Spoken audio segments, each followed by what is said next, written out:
सवाल वो ये उठा रहे हैं कि सुप्रीम कोर्ट ऑफ पाकिस्तान के फैसले पर अमल करें या कौमी असेंबली से आने वाले एक्ट के ऊपर अमल करें। तो देखिए, फैसला आया था 12 जुलाई को, पहले एक्ट बनाया गया उसके बाद में। मैं आपको एक चीज क्लियर कर देता हूं कि जो फैसला है उसी के ऊपर अमल करना पड़ेगा, क्योंकि आइन की तशरीह जो है वो सुप्रीम कोर्ट ऑफ पाकिस्तान का काम है। वो काम जो है आइन बनाना या आइन के अंदर तरमीम करना, ये काम पार्लियामेंट का है।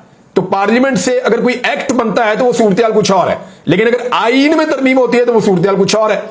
लेकिन आइन में तरमीम या कोई भी एक्ट अगर फैसला आने के बाद होगा तो फैसले पे अमल दरामद पहले होगा। मैं आपको ये बता देता हूं, ये चाह ये रहे हैं कि फैसला आया 12 जुलाई को और बाद में एक्ट बदल दिया गया इलेक्शन के हवाले से, सीटों के हवाले से, मखसूस नशिस्तों के हवाले से। तो जनाब अब तो एक्ट बदल गया है तो क्यों ना एक्ट के ऊपर अमल किया जाए। नहीं, ऐसे नहीं होगा। सुप्रीम कोर्ट ऑफ पाकिस्तान का फैसला पहले आया, पहले उसके ऊपर अमल होगा और बाद में जो आपने एक्ट बनाया है अगर वो मौजूद रहा तो आइंदा के लिए उस एक्ट के ऊपर अमल हो सकता है।